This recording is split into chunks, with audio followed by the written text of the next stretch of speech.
Willy Geyser, 80 anecdotes. Introduction. Prêche la parole, exhortait l'apôtre Paul. Nous observons aujourd'hui avec délice qu'un grand nombre de laïcs et d'ecclésiastiques appelés par le Seigneur ont pris au sérieux ce mot d'ordre. Tout messager de la parole tient à voir son enseignement gravé dans l'esprit et le cœur de ses auditeurs. L'expérience a abondamment prouvé que ce but est plus facilement atteint lorsque les vérités exposées sont accrochées à une illustration. Voilà la raison de ce livre. Puissent ces anecdotes, glanées au fil des ans, servir à fixer la pensée biblique en tous ceux qui les entendront. Willy Geyser. Mendelssohn et le nouvel orgue.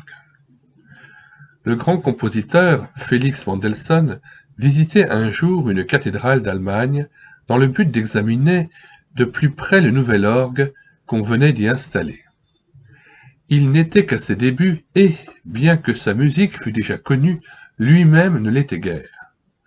Lorsque le compositeur entra dans la cathédrale, il trouva un organiste qui jouait péniblement l'une de ses pièces de Mendelssohn. Sans se présenter, le jeune compositeur demanda à l'organiste s'il lui permettrait de jouer une œuvre sur cet instrument magnifique. « Aucunement, lui répondit son interlocuteur. Je suis pour l'instant la seule personne autorisée à toucher cet orgue.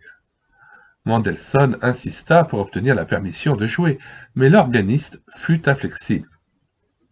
De guerre lasse, le jeune compositeur se dirigea tristement vers la porte. Mais son ardent désir de jouer sur cet instrument arrêta ses pas. Il revint auprès de l'organiste qui avait repris ses exercices et le supplia de lui céder un instant seulement sa place. Finalement, l'organiste agréa à sa demande et Mendelssohn put commencer à jouer. Dès les premières notes, l'organiste amateur fut saisi de stupeur et d'émerveillement tout à la fois. « Mais qui êtes-vous » s'écria-t-il. « Je suis Mendelssohn » lui répondit le jeune homme.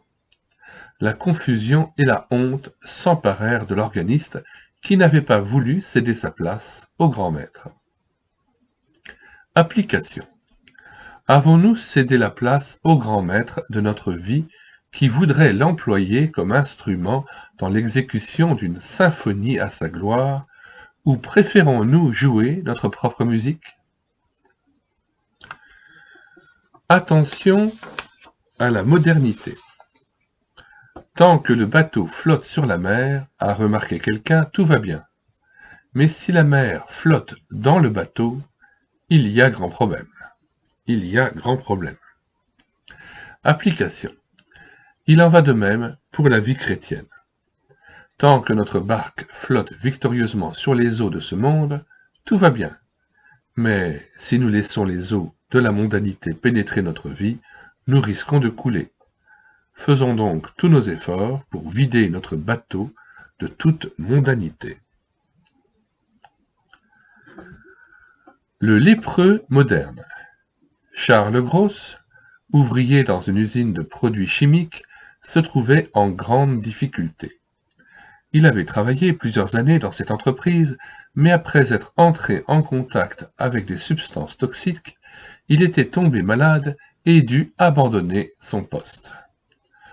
Après sa convalescence, il entreprit de chercher un nouvel emploi dans un autre domaine, mais partout où il s'adressait, il essuyait des refus.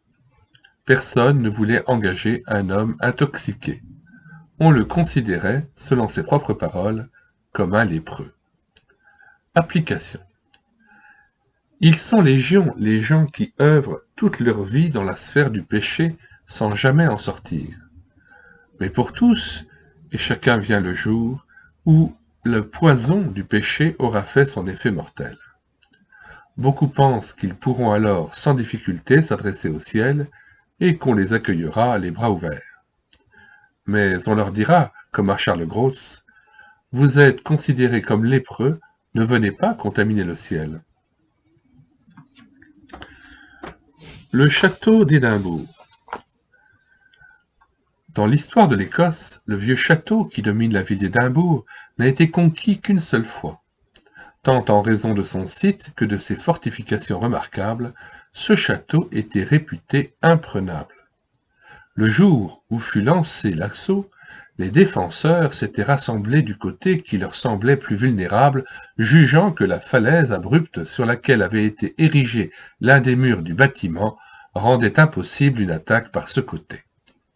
Cependant, au crépuscule du jour, et favorisés par un épais brouillard, les vaillants agresseurs avaient pénétré dans le château après avoir escaladé la falaise, à la stupéfaction des défenseurs qui furent vaincus. Application. Cet épisode de l'histoire écossaise peut certainement nous servir de leçon. L'Écriture aussi nous met en garde. Que celui qui croit être debout prenne garde de tomber. 1 Corinthiens 10-12. Gardons-nous d'être trop sûrs de nous-mêmes en pensant que nous sommes devenus invulnérables dans un domaine ou l'autre de la vie chrétienne, car il se peut que par là précisément vienne l'assaut de l'ennemi. Débordé ou débordant. Un jeune pasteur, la voix triste, déclara un dimanche matin à sa congrégation : « Je ne suis plus un berger mais un esclave.